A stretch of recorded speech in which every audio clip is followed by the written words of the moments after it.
So next speaker is Amenta from University of Littlewood, and he's going to talk about Gamma-radonifying operators in harmonic and stochastic analysis. So apparently I've got half an hour, and I think I might go for less than that. So we get a bit of an early ending, unless I talk really slowly. No. Which I should probably do. Maybe. So I'm going to talk about a technical concept, gamma-radonifying operators. It's the absolute basics of a single technical concept which has been useful to me as a harmonic analyst, and which has been useful to some other people as stochastic analysts. And I'm going to say some things about stochastic analysis and stochastic integrals, and with the caveat that I don't really know what I'm talking about with stochastic analysis, so I apologize if I say anything really blatantly stupid. But for the harmonic analysis, if I do that, that's my own fault, that's on me. So I'll start by talking about Littlewood-Paley theory, or Littlewood-Paley-Stein theory, the continuous Littlewood-Paley theory.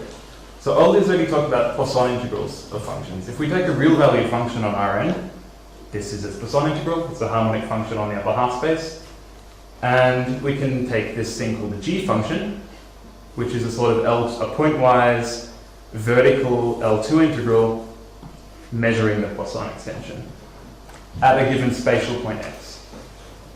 And the Littlewood-Paley-Stein theorem says that for all p in the reflexive range of p's, p's not including 1 of infinity, we can recover the LP norm up to a constant by the LP norm of the g function. So you can measure a function in terms of its Poisson integral in the LP sense. This is very important in harmonic analysis, very important in PDE, yeah. And the important thing to notice for the purpose of this talk is that we're measuring an LP norm, we're measuring something we'd like to know in terms of something which is an L2 quantity. I would say an L2 type quantity, this is literally an L2 quantity.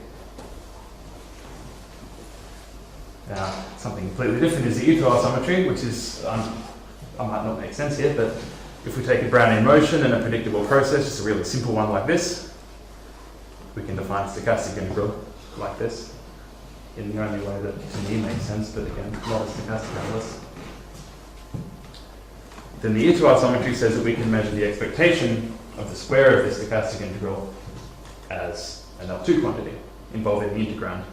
Very useful, tells you that stochastic integrals like this exist, you can extend them by density and so on.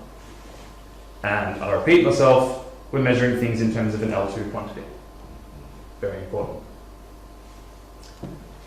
Now, I work at the moment mostly in Banach valued analysis, which is where we consider functions, instead of mapping into R or C, they map into an infinite dimensional Banach space. Why do we do this? Why would we consider Banach valued functions or Banach valued processes even? You can use them to write PDEs as ODEs, for example. If you have like an evolution equation, you have your spatial variables and your time variable, you can remove the spatial variables by considering it as a function of time valued in a Banach space of functions on space. This is very useful because ODEs are, to me, a lot easier than PDEs. You could theoretically use this to do some sort of dimension-independent analysis for finite-dimensional valued functions. You can make everything sit in a really big Banach space. You can get Banach space valued estimates. You've theoretically got dimension-independent estimates. You can look at operator valued functions. So you can consider the Banach space X to be something like a Schatten class. You don't have to have a function space for X. Sometimes you have an operator space. You can do it because you need a job. But usually, the Banach space isn't isomorphic to a Hilbert space.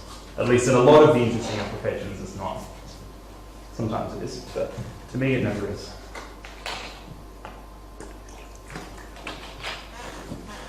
But for the rest of the talk, I'm going to fix an infinite dimensional Banach space.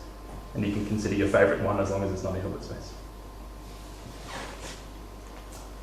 So let's look at this Littlewood-Paley-Stein theorem and try to extend it in a naive way. All these L2 quantities. Let's take analogous L2 quantities where the absolute value is replaced by the norm. Makes sense to do this. So you have your Littlewood-Paley-Stein theorem if and only if X is isomorphic to a Hilbert space. That's not very good. This is a relatively recent result. You can do the U2 isometry for an X-valued process. And you have an U2 isometry if and only if x is isomorphic to a Hilbert space. So here we're looking at this x-valued L2 space. So this is just a Bochner space, so it's a Lebesgue space, but instead of having the absolute value of the function, you have the norm in x. So these are the, I probably shouldn't say naive, but these are the natural generalizations of the Littlewood-Paley theorem of the g function, or the E2 isometry. But it turns out that if x is not isomorphic to a Hilbert space, things are not going to work. And these are if and only if statements. Right? You're not going to have a two-sided estimate. You will get one-sided estimates with some conditions on x, but you're not going to get both sides unless x is basically a Hilbert space. So what do we do? And what's going wrong? I won't go to the Gaussian sums yet. What's going wrong here is that when we look at something like this g function, and we take a norm here instead of an absolute value, we're reducing all of the geometric information of these vectors down onto a scalar. So we're not really considering in what direction all of these vectors are pointing. When you're working in one dimension, or in finitely many dimensions, this is not really a problem. But the unit ball of a Banach space is really big, and you're forgetting a lot when you do this. Likewise with the E2 isometry here. You have a point-wise norm here, and it makes you forget everything. So what do? We start from something very simple. Let's look at, well, we're asking the question here, what is the right analog of L2? What should we be replacing L2 with? So let's look at sequence spaces, little L2. Let's consider a scalar sequence, and we have this equivalence here. The L2 norm of a sequence is the expectation of a Gaussian sum. So if you take all these scalars and then multiply them by random scalars, according to Gaussian distributions, independent, whatever, then the expected value of the sum will actually be equivalent to the L2 norm. But if you take a sequence of vectors in an infinite dimensional Banach space, these two quantities aren't going to be equivalent in general. And of course, there's a theorem. If these are equivalent, then x is isomorphic to a Hilbert space.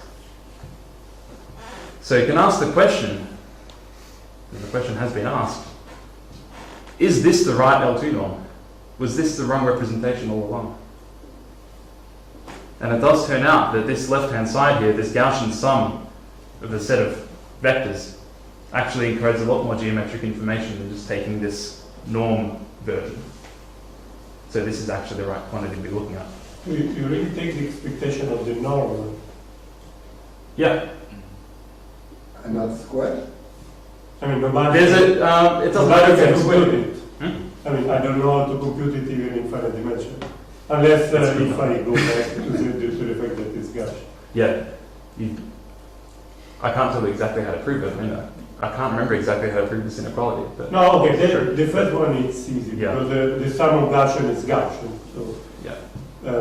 but no, what I wanted to say is that the expectation of the norm of a sum, there is no way to estimate. There isn't necessarily a way to estimate it without more conditions on x. But if you don't know anything about x, you just take this as given and say, hey, this is the quantity we care about. But then you can. I'm really confident I actually you estimate cannot this apply to later on. anything. Yeah, you can't do anything yet. You need to know some stuff and then you can start to estimate Okay. these. I will get to that at the end. So all of this is discrete. This is how to do little L2 in a more geometrically intrinsic way. But we want to consider continuous square functions, continuous L2 spaces. So what do we do here? Right. Here's how to do a continuous Gaussian sum. Although this is a vague idea of how to do it. If we take a measure space and we take an L2 normalized step function, so a simple function, but we, instead of just putting characteristic functions here, we put characteristic functions that are normalized in L2. Then when you take the L2 norm of that, everything's still scalar valued here, by the way. When you take this L2 norm, you get the little L2 norm of the coefficients. And we know that that's equal to a Gaussian sum. And it suggests a norm on x-valued functions. If you have an L2 normalized step function, which is now vector valued, these x's, these xn's are now x-valued. Instead of taking the classical L2 norm, replace this orthonormal set, this is an orthonormal set in L2, with Gaussians. And somebody asked, is this squared? Does it have to be squared? It doesn't have to be squared. You can actually put any p here and they're all going to be equivalent. Not uniformly in p, of course, but these will be equivalent.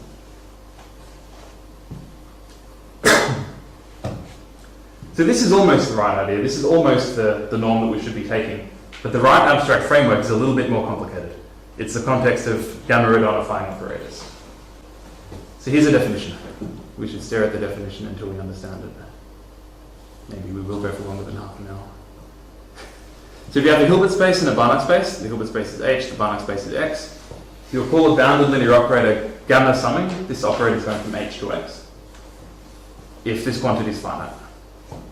So what you do is you take all finite orthonormal systems in the Hilbert space, hit this system with the operator T, and then try to take a Gaussian sum of this finite sequence that you've got left.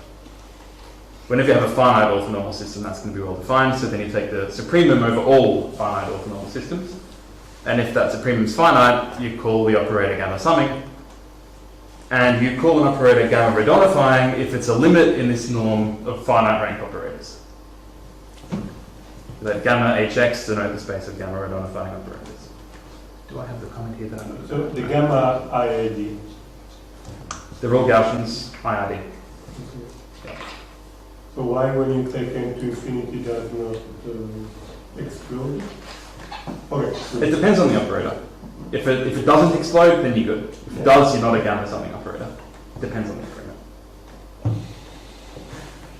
Little exercise to do in your head. If X is a Hilbert space, then this is exactly the set of Hilbert-Schmidt operators. But generally X is not a Hilbert space, right?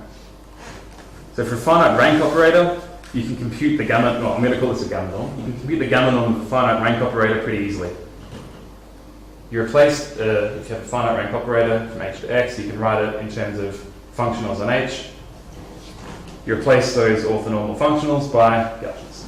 That's your norm. Easy enough. So let's think of, the way to think of functions is Gamma-radonifying operators. So if we had simple functions, these L2 normalized ones that I showed a couple of slides ago, you can identify them with finite rank operators in a pretty straightforward way. Here's how you do it. And a more general function, more general x-valued function, can be identified with an integral operator. I'm ignoring conditions like weak L2 or strong measurability or whatever, just forget these conditions. This is an expository talk. You can identify an x-valued function with an integral operator from scalar valued L2 into x, just by integrating against an L2 function, the Pettis integral, technically. So here's the definition. We define the gamma space, if you want to call it that, of S mapping into X. So now S is not a Hilbert space, but a measure space. And measure spaces can be identified with Hilbert spaces in this way. You say that a function, an x-valued function, is in this gamma space if the associated integral operator is in the gamma space, because this gamma space is a space of operators, not of functions. And you define the gamma norm of the function to be the gamma norm of the associated operator. All this makes sense? And have I written? No. And I haven't written that on the slides, and I really should have. But if you take a simple function, one of these ones, then this norm is going to coincide with this norm over here, as it should. So this is a space of functions now that behaves a lot like an L2 space. Well, you haven't seen that it behaves a lot like an L2 space yet, but it does. And if X is a Hilbert space, then this is just going to be L2 valued in X. But generally it's not. So to talk about theorems involving this gamma space, the correct analogues of Littlewood-Paley Stein or the U2 isometry that I mentioned in the first slides, I need to talk about UMD Banach spaces because this is a class of Banach spaces where everything works. So a Banach space is called UMD. This stands for unconditionality of martingale differences. If whenever you have a martingale, an x-valued martingale, and a scalar sequence of, well, a unimodular scalar sequence, then you have unconditionality. Well, unconditionality of the martingale difference sequence. It's this estimate here. It says that if you take the sum of the martingale difference and you throw in some scalar coefficients that are bounded, you can remove the scalar coefficients. Examples of UMD spaces are basically all of the nice Banach spaces. So separable Hilbert spaces, most reflexive function spaces, with AX or S or whatever. Non-commutative LP spaces, as long as they're reflexive, these are okay. But UMD implies reflexive, actually implies super reflexive, which is a bit stronger than reflexivity. So L1 and L infinity are not UMD.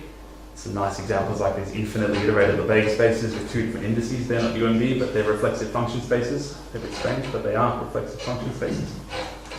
And UMD spaces are the good spaces for harmonic and stochastic analysis, basically. Naturally, the real line is UMD being a separable Hilbert space. You don't have to remember the definition or the examples, just think that UMD spaces are the nice Banach spaces. It's the right definition of nice. So let's look at the Littlewood-Paley, Stein, and Ito theorems. So this is for an x-value function on Rn, nen, this is the gamma analog of the g function. So before we had an L2 norm here, this is with respect to the measure dt on t, but instead of L2, let's put the gamma norm. And you have a theorem that says this is the right g function for UMD Banach spaces. So you can recover the x-valued LP norm of a function by the LP norm of this gamma g function, for all p between 1 and infinity. And you have a corresponding Ito isometry if x is UMD, and you have an x-valued simple predictable process. Then this expectation of the stochastic integral, of the norm of the stochastic integral, is the expectation of the gamma norm. So previously this was an L2 norm, but it turns out gamma is the right thing to have there. If you're looking at real Banach spaces, this is an equality. This is an equality up to a constant all the time. If you're looking at complex Banach spaces, you have a constant here. But that constant's not really that important. Maybe to some people it is. So, what do I want to say about gamma norms now?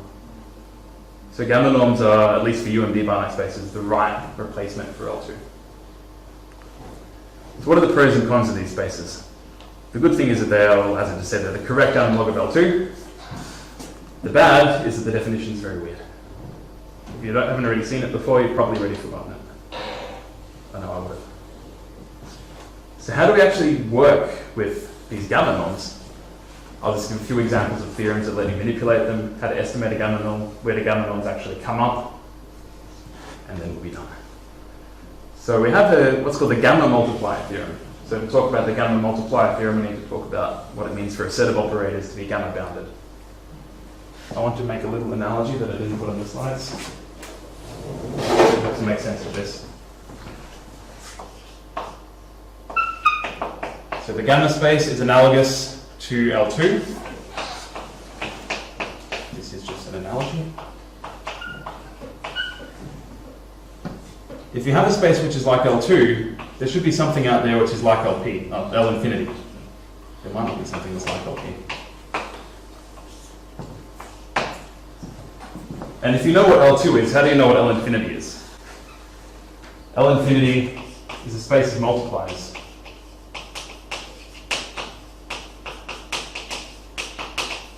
For L2 functions.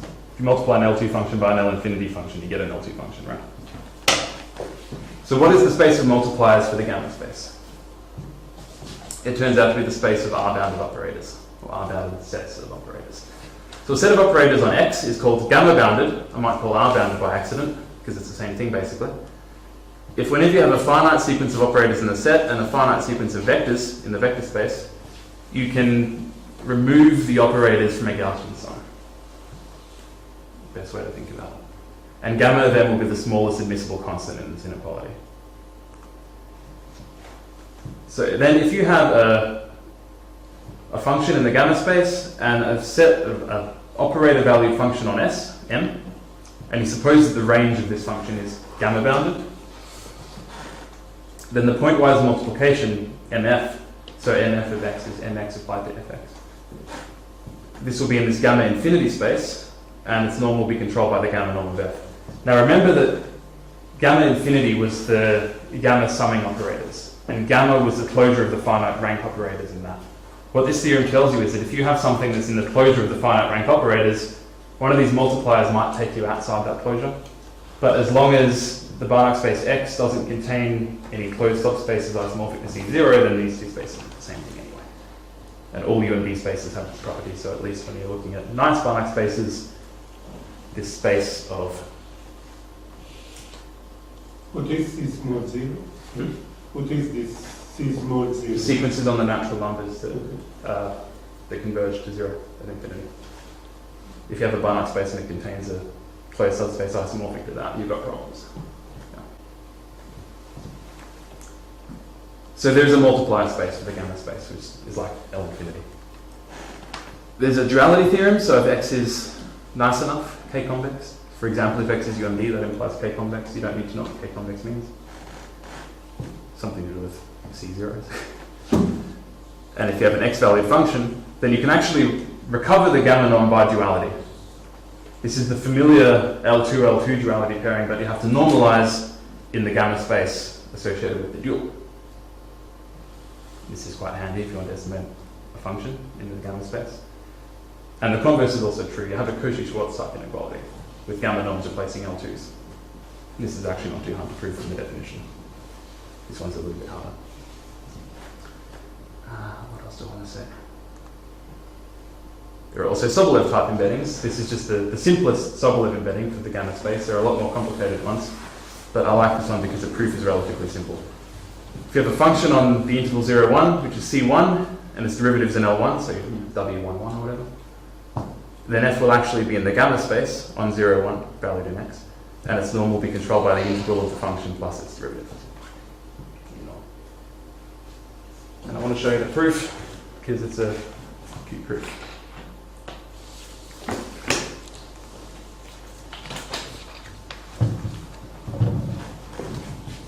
So if you have your function f, you can use the fundamental theorem of calculus. You can write it as the limit as you go to 1 minus this integral here. Stare at it for a moment, it's integral from the fundamental theorem of calculus, but written in a funny way. Whoa, okay, that's too much at once. So the gamma norm, you can write your function like this. It's a constant function, so here's the gamma norm of a constant function, plus this function where t maps to this integral, where t is in the integrand, but it's not an integral in t. So we're here. Now this first term, this is a vector valued function, but it's got one-dimensional range. This is a single vector. This function doesn't actually change direction at all. So you can pull out the norm of that vector, and what you get is the L2 norm of the scalar valued function. Now you can do the same thing in here. So this is you can see this is a Bochner integral valued in the gamma space. So you put the norm inside the integral, and you have the gamma norm of this function here. And again, this is a function, for each s, this is a function with one-dimensional range. So you pull out the vector. You get the norm, yeah. So you pull out the norm of this vector, you see that the L2 norm of this function is less than 1.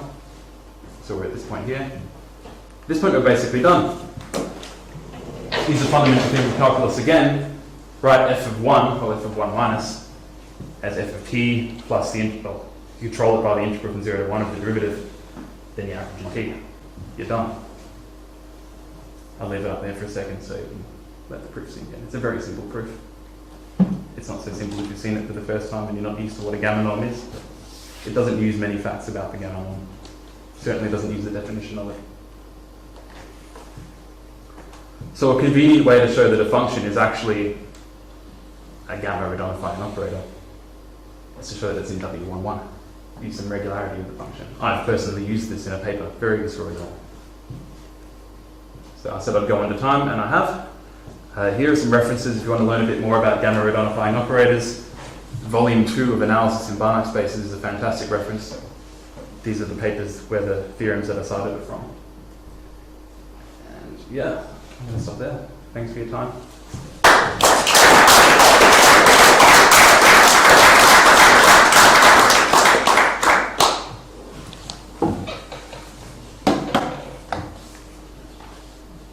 Are there any questions? Why the Gaussians? Are people trying to replace the Gaussian with other distribution? Well, it's a good question, why Gaussians? You don't really need Gaussians. If you have, I'll show the Gaussian sum thing again. Where will my Gaussian sum slide? There's that. So in this basic estimate here, or actually the same thing here, if the Banach space you're looking at, if X doesn't contain any closed subspaces isomorphic to C0, then you can replace these Gaussians by Rademacher variables. So plus 1 valued variables equal probability plus minus 1. And you get the same thing up to a constant. So Gaussians are not really necessary here. You could use Rademacher variables. You can use a lot of other symmetric random variables as well, and it's not really that important. But the reason you use Gaussians in this definition is that if you look at two different representations of an L2 normalized step function, what's basically happening is you have two different orthonormal series in the Hilbert space, and if you want this norm you define to truly be, how do I say it, to be independent of the representation, you need random variables that are stable under orthonormal transformations, and the Gaussians are, and the Rademacher variables are not. So in the abstract, the Gaussian variables are the right ones to make this definition, but you don't really need them in the analysis. Yeah. Just an easy way to show that your norm is independent of... Exactly. In the abstract, with no assumptions on the Banach space, it's the thing that works. But of course, when you look at the actual theorems, like this, you're assuming UMD anyway. In these theorems, you're assuming UMD, so you of course can replace Gaussians with Rademachers. And when I was talking about gamma boundedness here, and I kept accidentally saying R boundedness if I did that, R boundedness is this but with Rademacher variables, and that's a more well-known concept. So in this theorem, instead of saying suppose the range of the multiplier is gamma bounded, you could say suppose it's R bounded.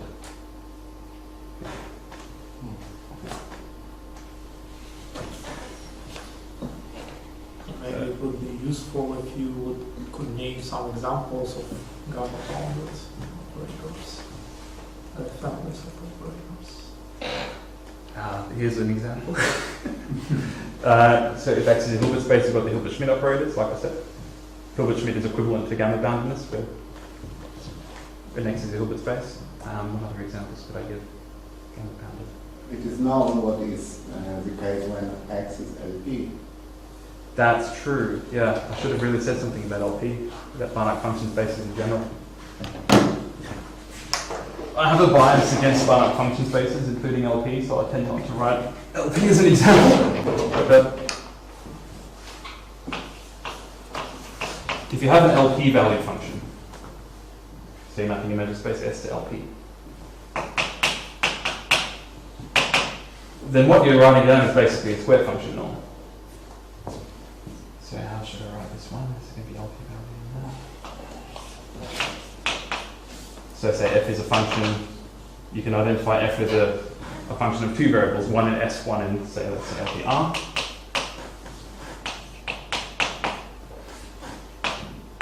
So then you do a square function norm. So that's R.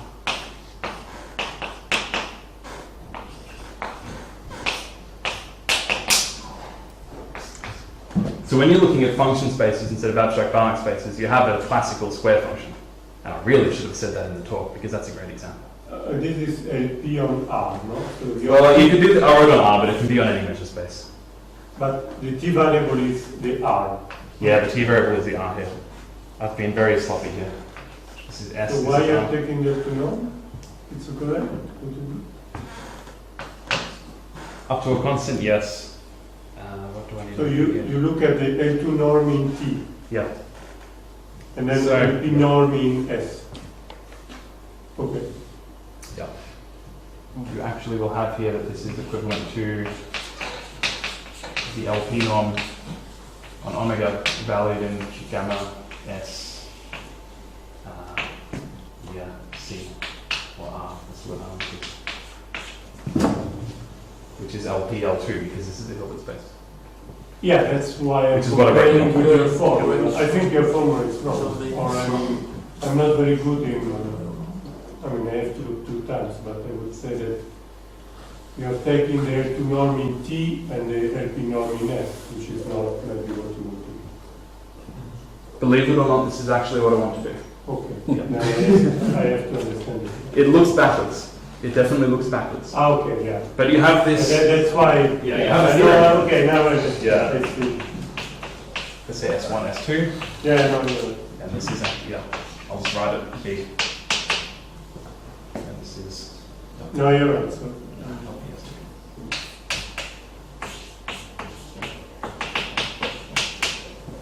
You've got a Fabini type theorem here.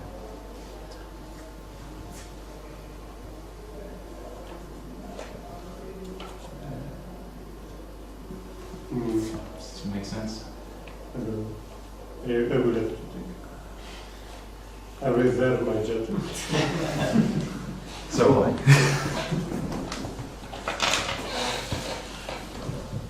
really good example of the phenomenon where you forget everything you know when you're in front of the board. So, yeah. Any other questions? Okay, let's sing the speaker again.